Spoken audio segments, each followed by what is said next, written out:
The quiet panic. This is something that's been blowing people's minds across the internet for months now. Videos keep popping up everywhere showing what sounds like grown men sobbing, wailing, and crying their hearts out. But when you see what's actually making these sounds, your brain just can't process it. I'm talking about babies that sound exactly like full-grown adults having complete emotional breakdowns. I've been digging into this phenomenon for weeks now, and what I found is way more disturbing than I ever expected.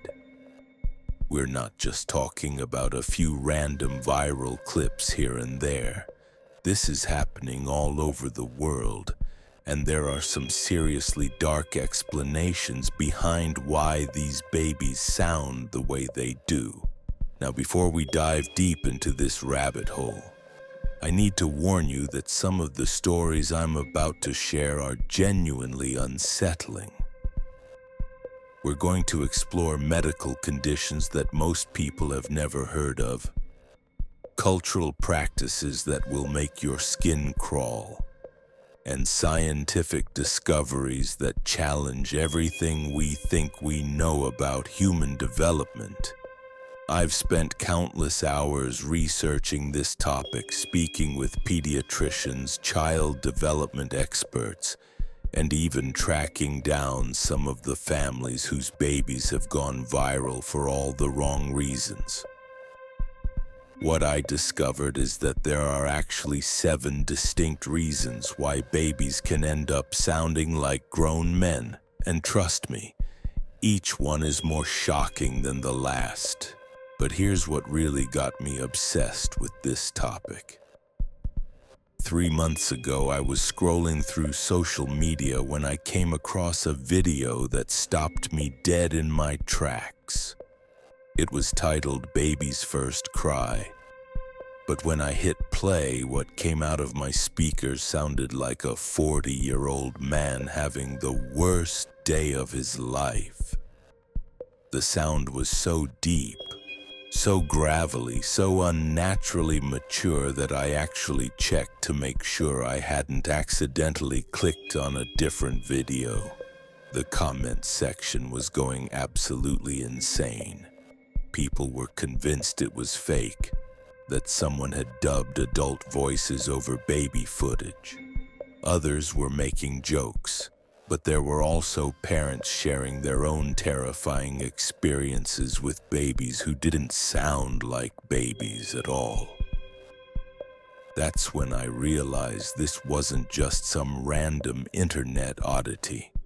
This was something real, something that was happening to families everywhere, and nobody was talking about the serious implications. So I started digging deeper.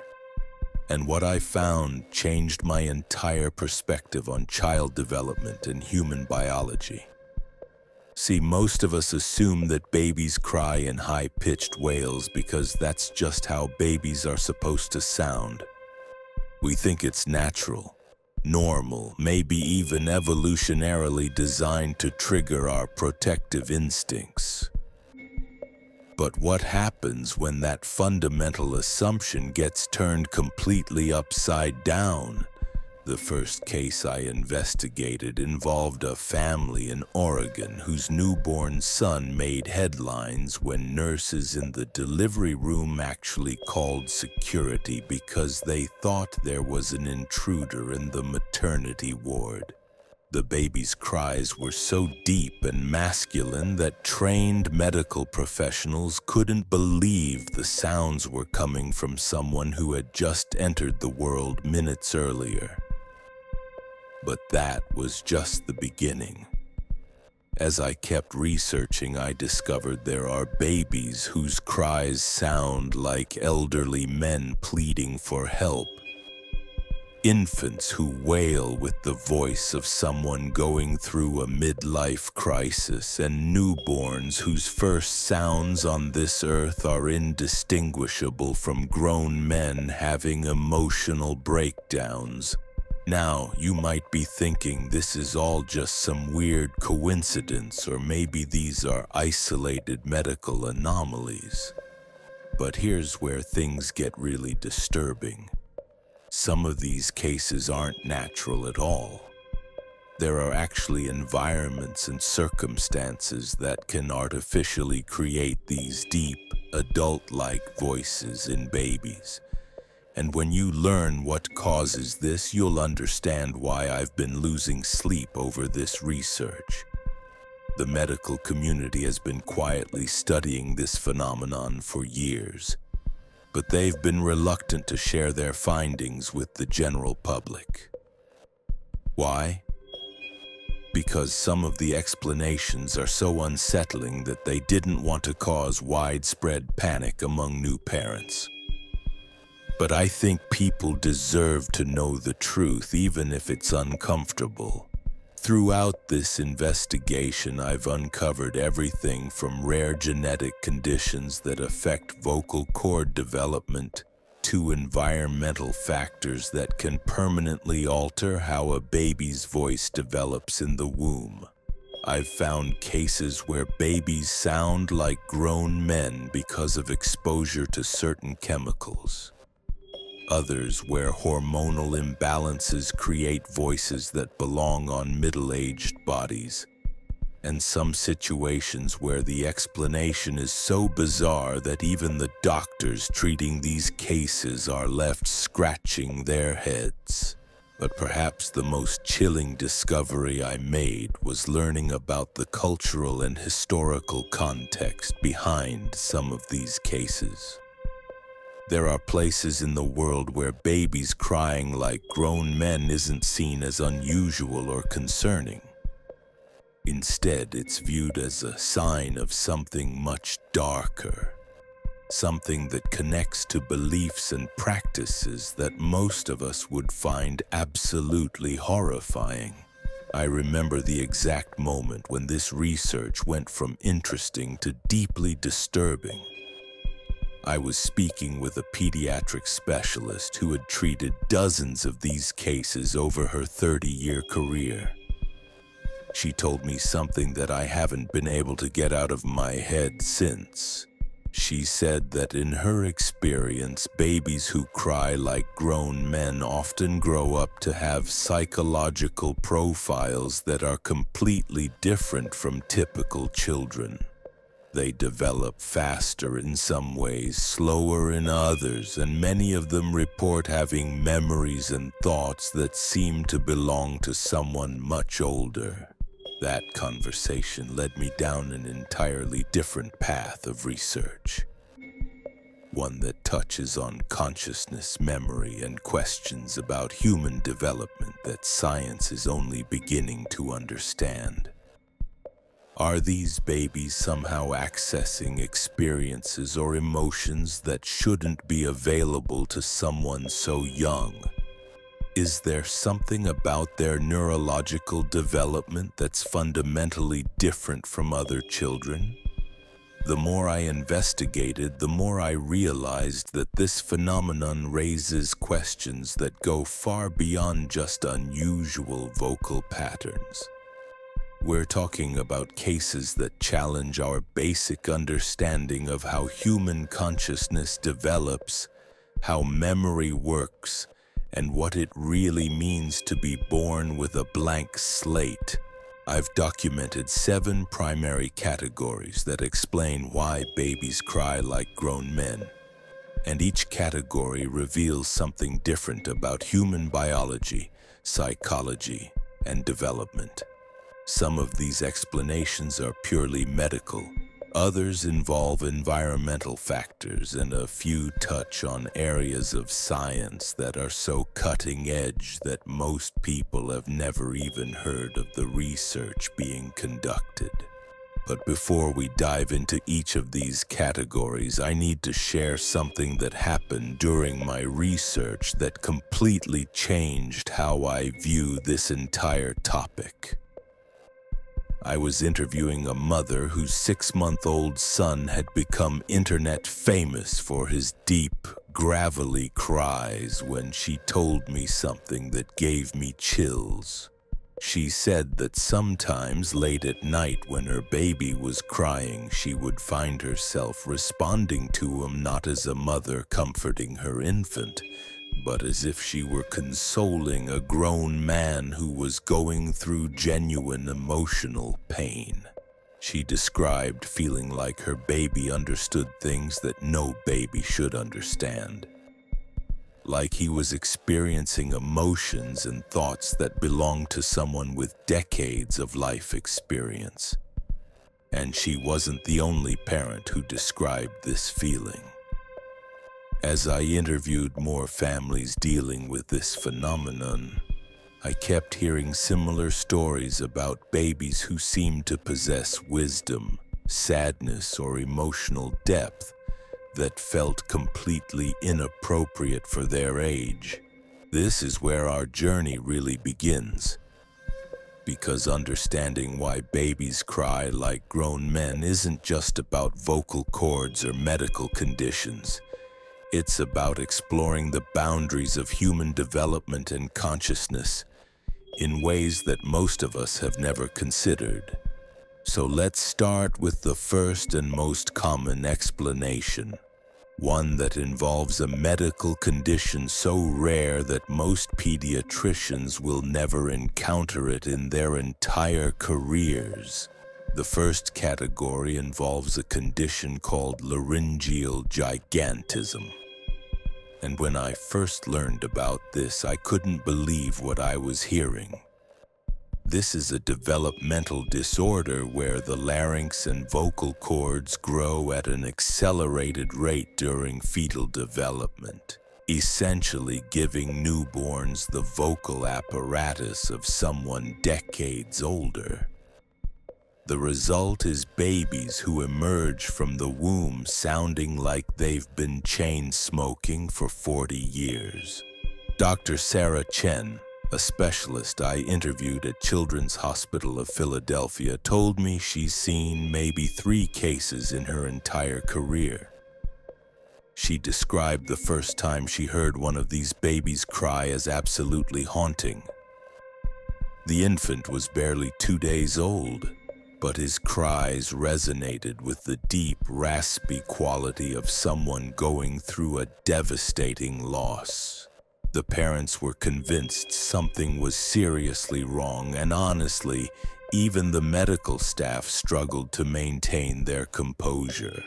But here's where it gets really unsettling.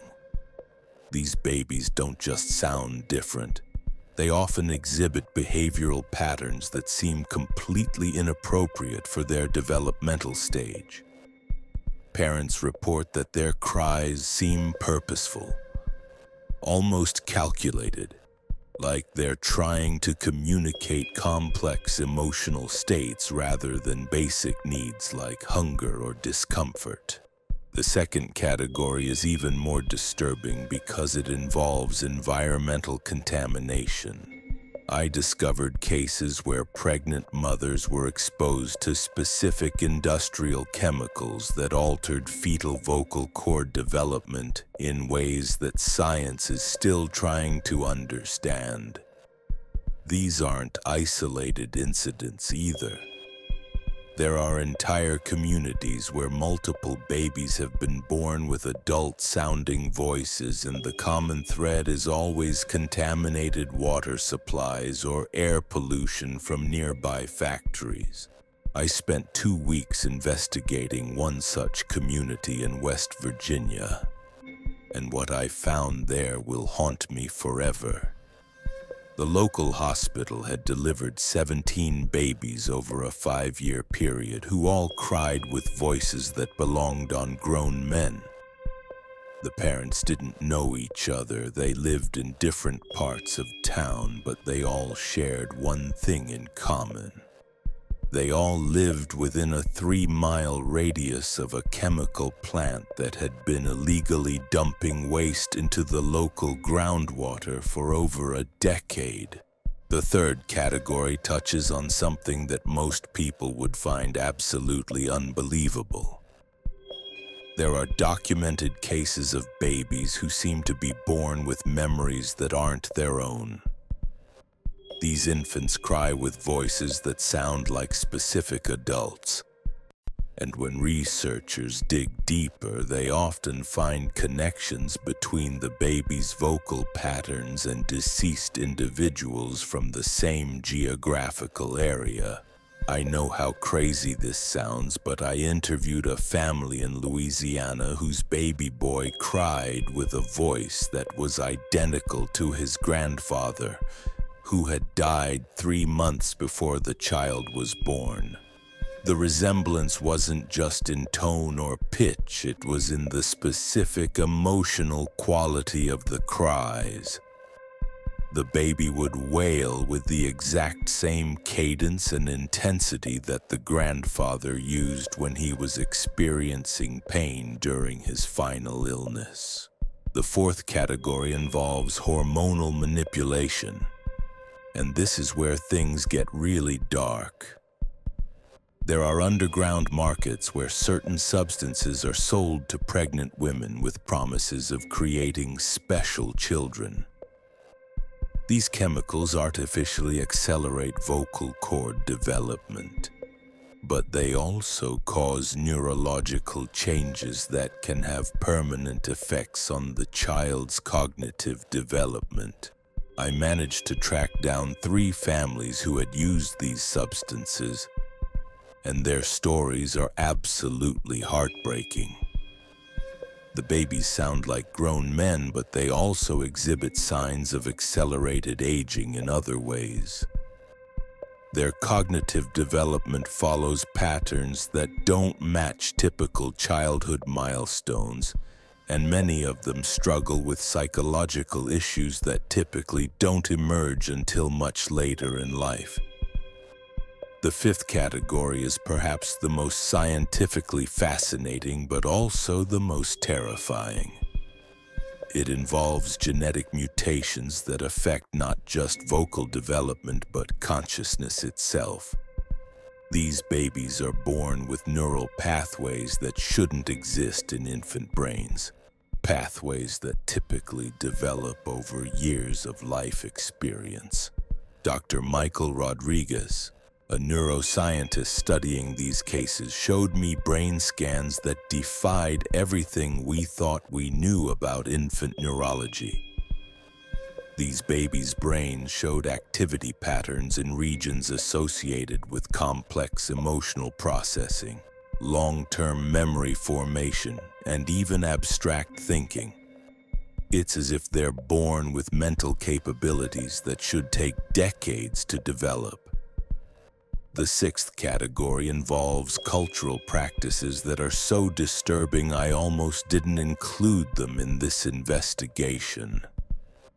There are communities where babies crying like grown men is seen as a spiritual phenomenon, and there are rituals performed during pregnancy that are specifically designed to create this effect.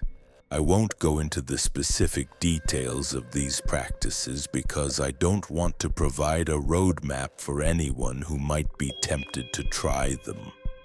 But I will say that they involve exposing pregnant mothers to psychological trauma in very specific ways, with the belief that this trauma will transfer to the unborn child and create babies who are born with adult-level emotional awareness. The seventh and final category is the one that keeps me awake at night. It involves cases where there's no medical explanation, no environmental factor, no genetic mutation that can account for why these babies sound the way they do. These are the cases that suggest something is happening in human development that science simply doesn't understand yet. I documented 12 such cases over the past 6 months, and each one defies logical explanation. These babies cry with voices that sound like specific adults, often adults who lived in the same area decades or even centuries earlier. The vocal patterns match historical recordings in ways that should be statistically impossible. What disturbs me most about this entire investigation is how it's forced me to question everything I thought I knew about human consciousness and development. Are we really born as blank slates? Or is there something about the human experience that transcends individual lifetimes? These babies seem to carry emotional and vocal memories that shouldn't exist, and the implications of that possibility are staggering. The families I interviewed all described similar experiences. They found themselves treating their babies not as infants, but as beings with deep emotional needs and complex inner lives. Many parents reported feeling like they were caring for old souls trapped in tiny bodies. And the psychological toll of that experience is something that traditional parenting resources don't prepare you for. As I conclude this investigation, I'm left with more questions than answers. The medical community continues to study these cases, but progress is slow because the phenomenon is so rare and so difficult to predict or replicate. What we do know is that babies crying like grown men isn't just an internet curiosity or a viral video trend. It's a real phenomenon that's affecting families around the world, and it's raising fundamental questions about human development that we're only beginning to explore. If you've made it this far, you now know more about this topic than 99% of people on the planet. But knowledge comes with responsibility. If you ever encounter one of these cases in real life, remember that behind every viral video is a family dealing with something they never expected and may not fully understand. These aren't just amusing internet clips, they're glimpses into mysteries of human development that challenge everything we think we know about what it means to be born human. The next time you hear a baby crying, really listen to the sound. Because now you know that sometimes those cries carry messages and emotions that belong to someone much older. Someone with experiences and memories that shouldn't exist in such a tiny body. And that realization changes how you hear the world forever.